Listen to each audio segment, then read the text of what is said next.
Hi everyone, and welcome to this webinar News in Revit 2024. My name is Patrick, and I have been working for Symetri since 2007, so 16 years, and 15 of those 16 years I've been mostly training architects and structural engineers, but I'm also working as a structural engineer and using Revit in projects, so I'm not just using it for teaching. And today I will show you a lot of news in Revit, and I have an agenda for it. So for the upcoming 40 minutes, I have an agenda looking like this. I will give you some general news first, and then I will move over to specific news for architecture, structure, and MEP. I only chosen two news for architecture, 2 news for structure, and 2 news for MEP. But for the general part, there will be much more than 2. And after that, I'm going to show you Naviate news. And maybe not all of you know what Naviate is. I will explain a little bit about it. But the most important thing is that I'm going to give you a sneak peek of something very interesting that hasn't been launched yet. But you will see when we get there. So stay tuned all the way to Naviate news, and I will show you some cool news. And then after that, if we have time, like I said, we will do Q&A. So general features, general news. I will show you a couple of slides, and the first one is that we have a dark theme now in Revit. A lot of AutoCAD users have been missing this in Revit. I've been using Revit for such a long time, so I haven't actually missed this one. But I'm going to show you how it looks. And then we have another thing, project browser with new search, also a very good new feature. And then we have move align to sheet enhancements, and place multiple views and schedules on a sheet, and then open sheet directly from drawing area, and the last one, schedule revision cloud. So all these news are some small news. Actually, it's not a big thing, and it's something to do with documentation or user interface. So I'm starting with those, and I'm going to show it in Revit. So this is how it looks, the dark theme. I like it. It's not as hard on the eye as the white bright theme is. So if you want to have it like this, you go to File and Options, and then you go to Colors, and then you have the dark theme right here. If you have a system setting that is dark, then you can just use system setting and it will be dark by default. I like the dark theme, but I'm still not used to have the black background. So I'm actually changing the canvas color, because you can have a dark theme, but still have the white background. So I'm using light here. And as you can see, it's much brighter, but I think I will try to have it all dark for some time anyway. So that was one of the news for this one. And then we have this search tab up here, or search bar. Previously, you had to right click and find the search somewhere here. But now you have it right up here, and you just type something and it's very fast. So if I type AP840P, you see it will just give me all these different views and sheets. I see that I have my camera still on. I will shut that down to keep the performance for the webinar as good as possible. And just so you know, we're recording this, so if something goes a little bit too fast, you can see it in later on.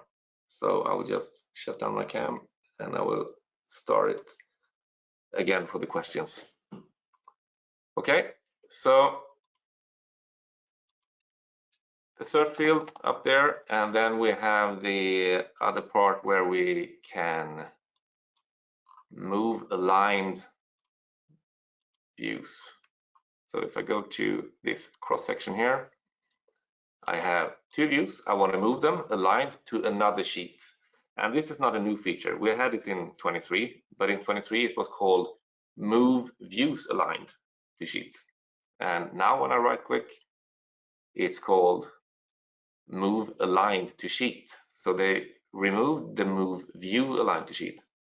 And that means that you can move other things. You can move the scale bar or a group or other 2D things that are on the sheet. But right now I just want to move these sheets. And that gives me another new feature actually that I didn't show in the PowerPoint. I can search for the sheet because usually it's a lot of sheets and I need to find it. It's hard to find. Now I just type cross here because it's a cross section. I find the other cross section sheet and I just choose that one, click OK, and there we have it. They are gone and they're visible here instead in the exact same spot as usual or as it was before. So now I have some new space in here, and that's where I want to put my 2 other sections that are not placed on sheet yet. So I can actually select both of them and just drag over here.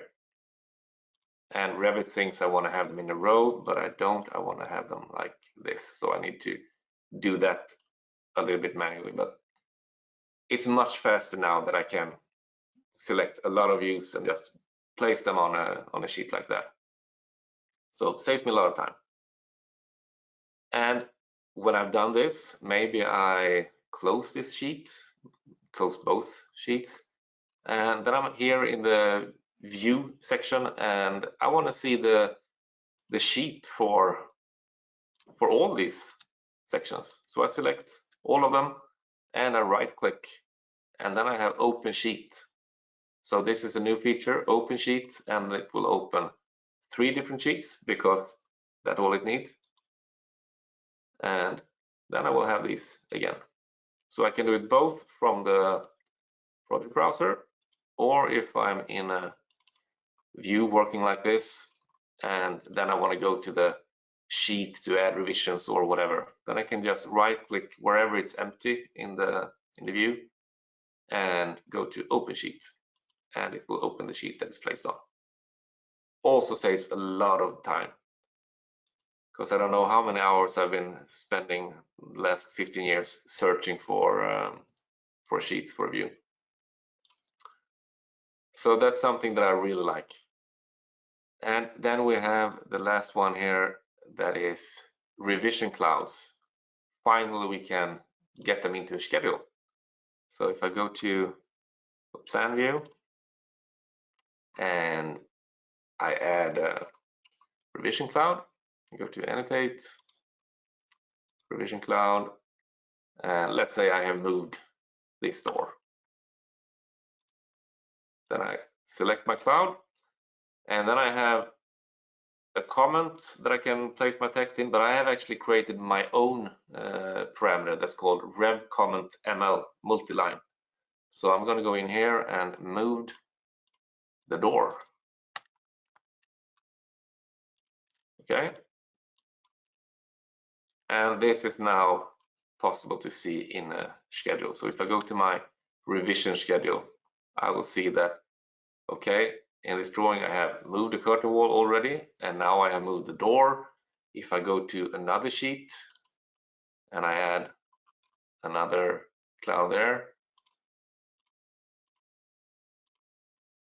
and just add changed size of door, go back to my revision, and I will see that I have another row here. So it's very good. Makes the revision sheets much easier to handle. So now that you have seen the dark theme and everything, I have a question for you. So I will launch a small poll here. Let's see if I can make this. So the question is, will you join the dark side in Revit? So please answer this one. And I will probably understand which ones of you that still use AutoCAD. And right now it's yes, definitely it's in the lead, but no is getting up there. It's tight. I give it 10 more seconds.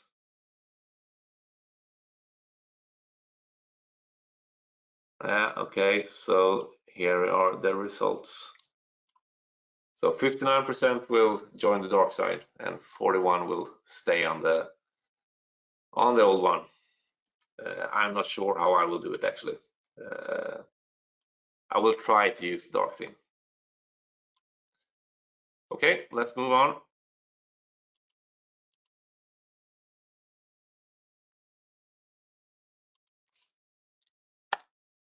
Next thing is site design, topo solids. You are used to work with topo surface, but now it's topo solids. Looks much like floor. And you still have the same, pretty much the same features that you had in topo surface, but it's much better.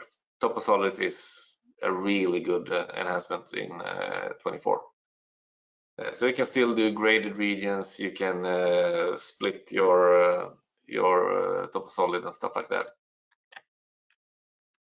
So let's go into Revit and look what we can do with it. We'll go to a 3D view. That one. Okay. So here you can see a topo solid.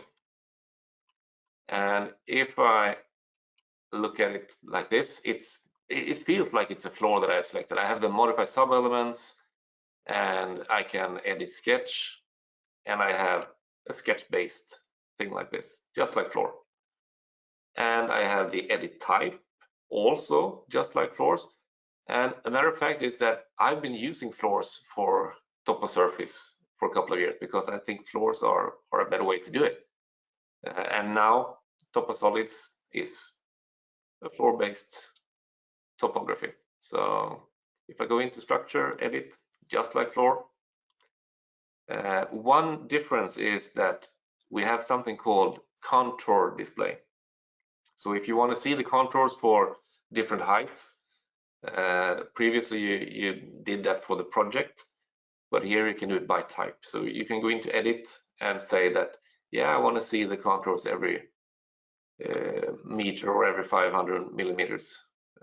Click OK, OK again, and then I will see the contours in my topo solid.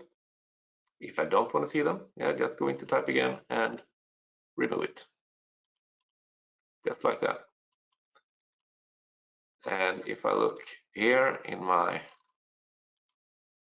section, my section box, I will see that I have different layers of my topo solid. So it's very good, and you can use voids for creating openings, or you can create tunnels in topo solid. So it's much better than topo surface.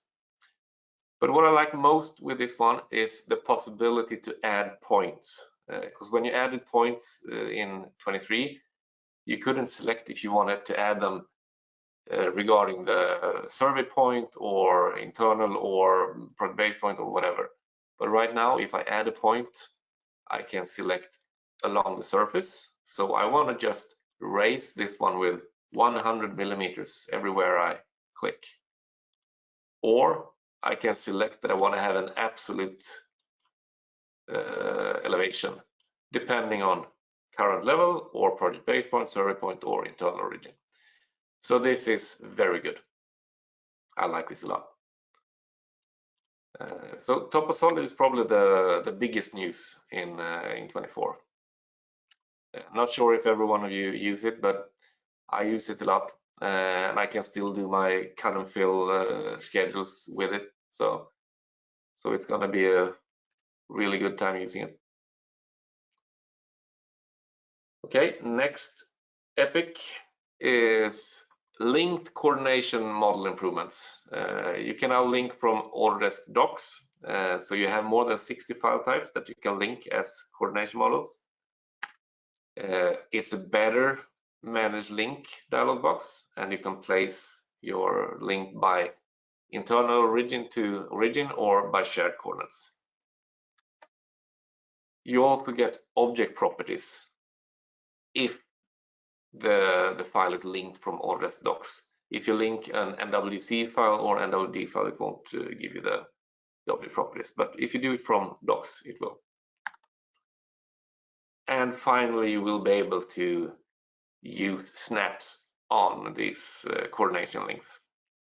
Well, almost. You can at least snap the corners and ends, and that's a good start. But I would like to see that we could snap to midpoints and stuff like that as well. But corners and ends, that's good. So let's see how that looks in Revit. Okay, I'm gonna link a structure model into this one. So I go to Insert and I go to Coordination Model. You still have a separate button for that one. And now I can choose if I want to have a local one or Autodesk Docs. So if I start with a local and just take an NWC file, open that one, origin to origin, and then I will hide a lot of things here just to make sure that I see the link. There it is. Now if I go into my manage link dialog, I can see that I have coordination model and I see a lot of information about the link. And this one is very interesting, the size of the model. Because if this would have been an IFC file, you know how big Revit files get with IFC files. And this one is only 1.1 megabyte.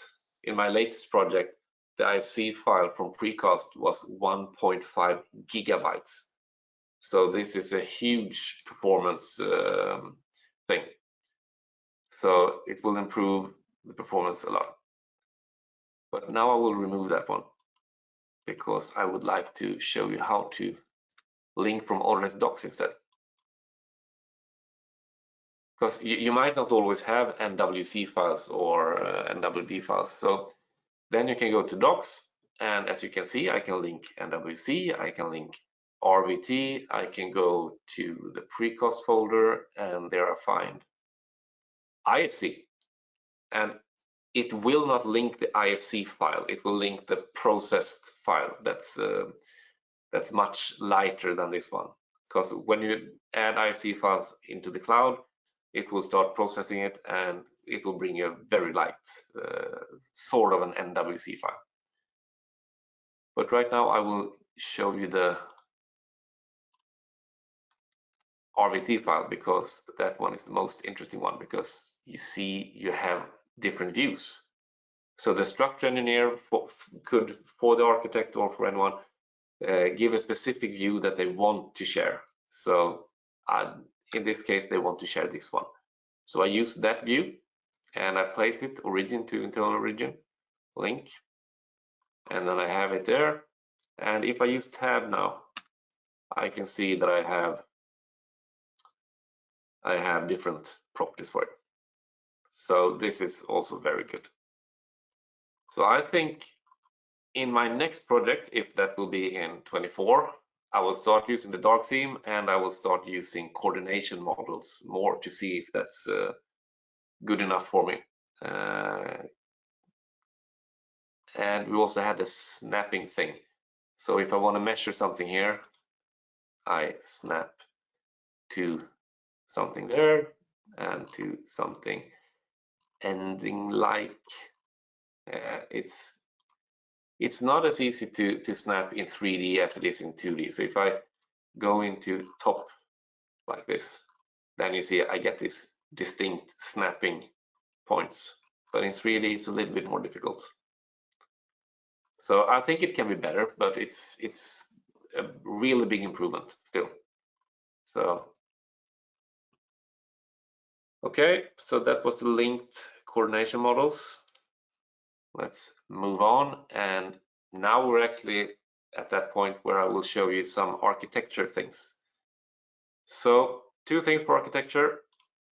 The first one, visual style textures, and the second one, align patterns on shape edited surfaces. So if we start with the visual style. Okay, so right now I'm in, if I go to shaded, it looks like this.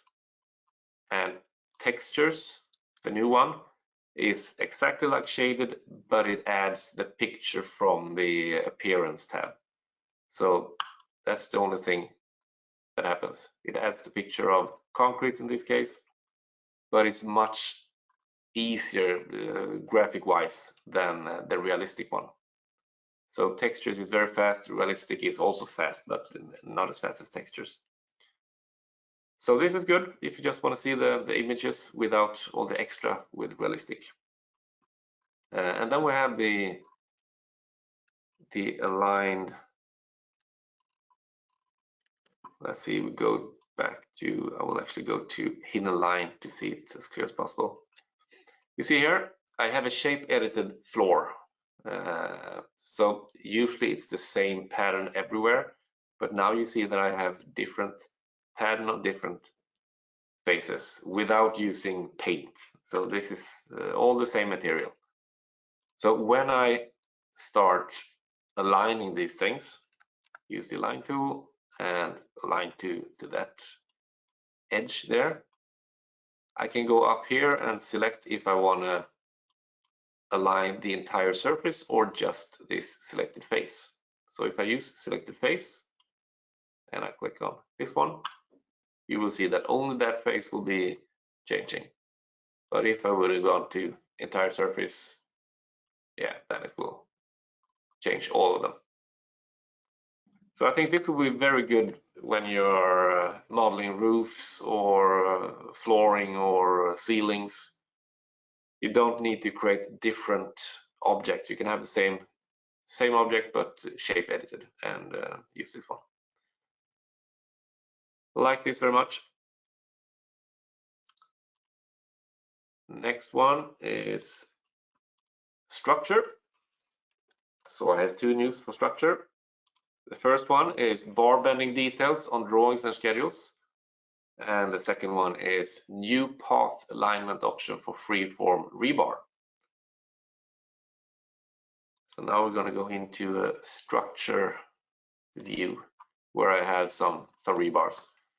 And I usually, the last 20 years that I've been doing structure with rebars, I've been trying to, you know, move them apart from each other to see where does that bar go and that bar. But now we have the possibility to select these three bars and go to bending detail, and we get these. So now I can get that one and that one and that one. And I can even, if I do it again, I can actually give you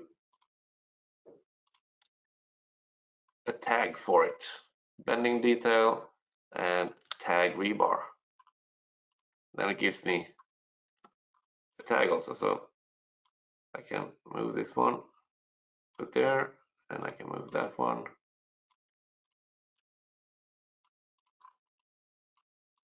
So maybe I will try this one as well in my next project. It's not like I usually do it, but I think it's a good way of presenting if it's crowded with bars. And this will also be shown in the schedule. So if I go to my rebar schedule, I can have a bending detail at the start or at the end that shows the different parameters, and the values will be visible over here. So a really good feature. And the next thing is the alignment tool for selecting alignment for freeform rebars. Not sure how many of you that use freeform, but if I use aligned rebars here, then I just go over here and choose that I want to have parallel to face or perpendicular to face. And I also use stirrup tie and hook at start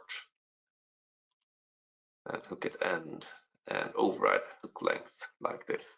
So now I'm going to select my path, and then I'm going to select the perpendicular face. I'm going to select a horizontal face over here, and then I'm going to select my host surface, that one.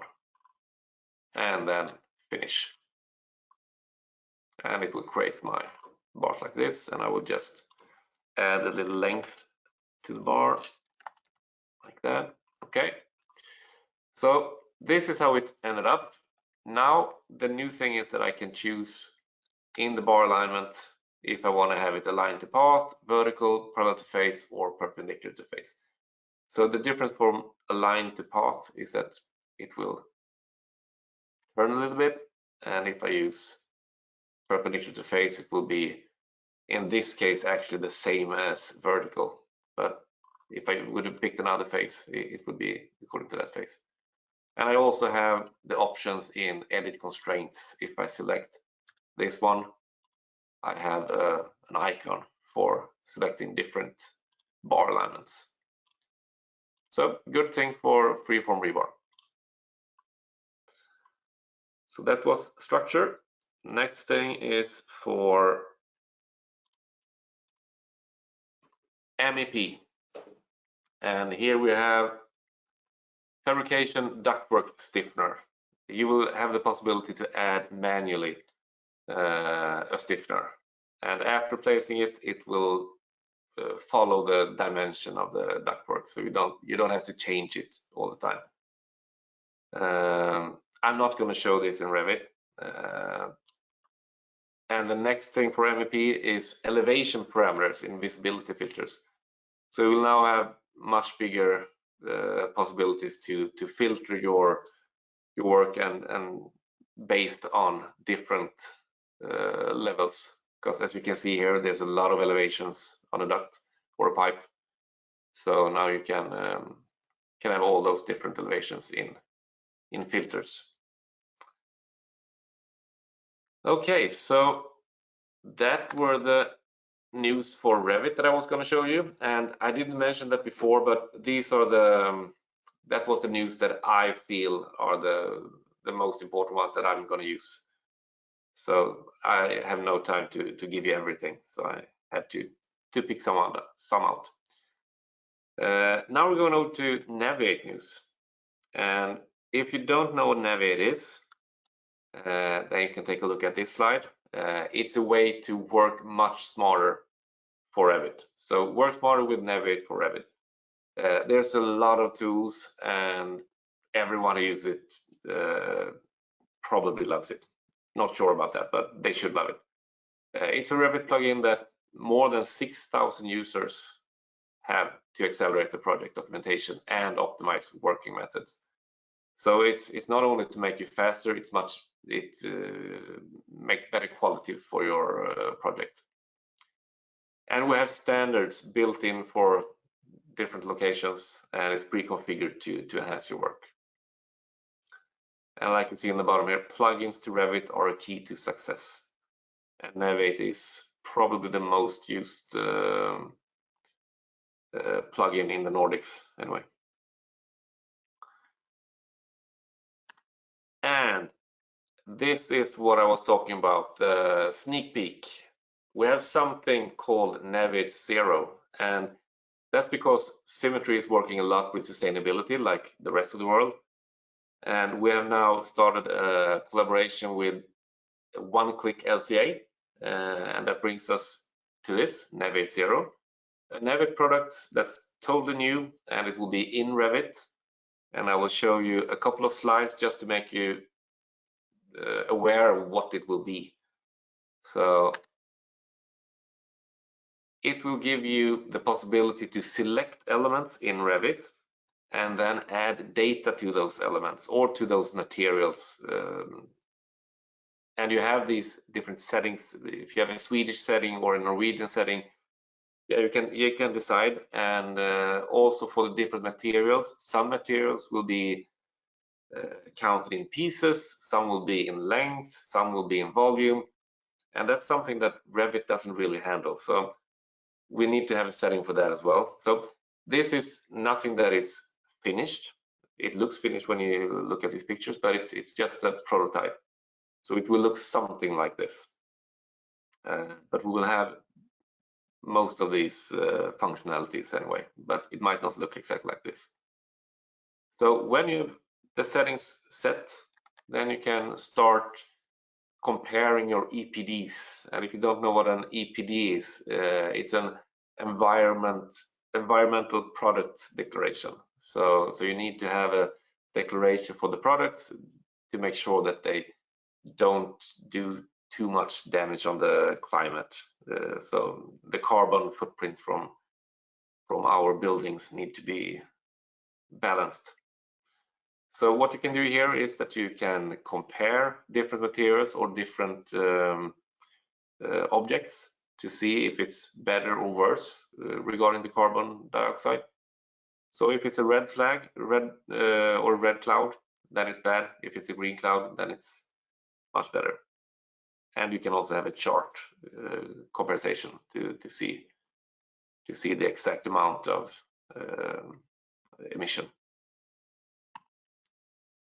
And then when you have added all this to your project, you can also see it as a visualization chart to see it by category or by material. So you can see in this case, the structure part is very heavy, the blue one. So this is going to be a huge thing for all the architects, structural engineers, MEP engineers. Everyone will be thrilled to use this to be able to see what material they should use or could use. We don't have a release date for this yet, but it will appear in a future not too far away. So just keep your eyes open. It will probably be a launching event for this product as well. So now a couple of Naviate features. The other one was not a feature, it was a Naviate product. So now the new features for Naviate for Revit. And there are lots of new features this time, mainly because Symetri acquired a big company in US last year called Autodesk, and they had their own product called BeamRx. So now we have migrated Naviate with BeamRx, and that means we have a lot of new features and a lot of improved features. So this is a list of the new features. The improved features, the list is as big as this one. And this is only for the Naviate Accelerate, which is the general part of Naviate, not for architects, not for structure, but for everyone. So I'm not going to show you all these. I'm just going to show you 4 of them. So I'm going to show you find and replace, sum parameter, section from element, and quick filter element. And I'm going to do that in Revit. And I need to go to 23 because it's not released in 24 yet. So if I start with find and replace, then I go to plan view and I select all my rooms that I have in this view. And I go to Naviate Accelerate up here and I have this find and replace. And it will find my rooms and all the parameters that are on my rooms. I want to find parameter for work set. I can see that some are put on shared levels and grids. I don't want to have it on shared level and grids. I want to have it on a model. And then just replace, and it's done. So that's one of the features. Then we have some parameters, a very small thing, but saves a lot of time. If I select a wall, I can see in properties that I have a length, I have area, I have volume. But if I select 2 walls, it says varies. But if I click on sum, I will get the total volume, the total area, the total length. So instead of creating schedules for this, if I just momentarily want to know the area of these two walls, yeah, then I just click sum. Then we have another feature that I like, this one, section from element.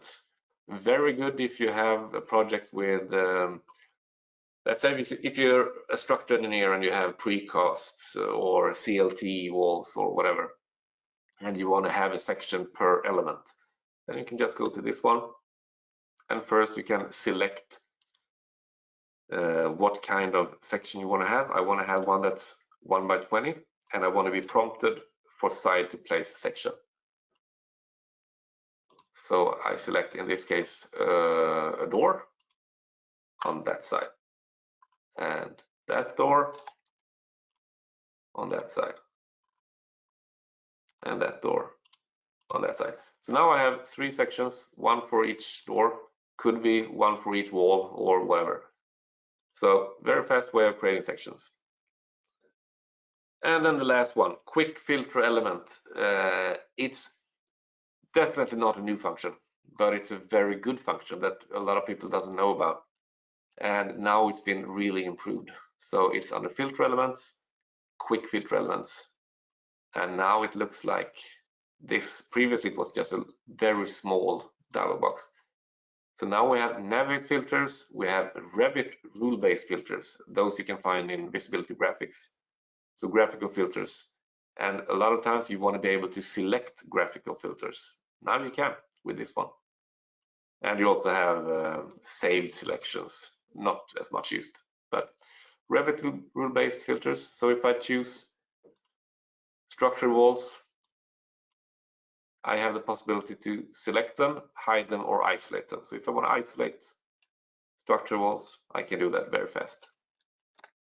And if I want to add new filters, I just click on filter.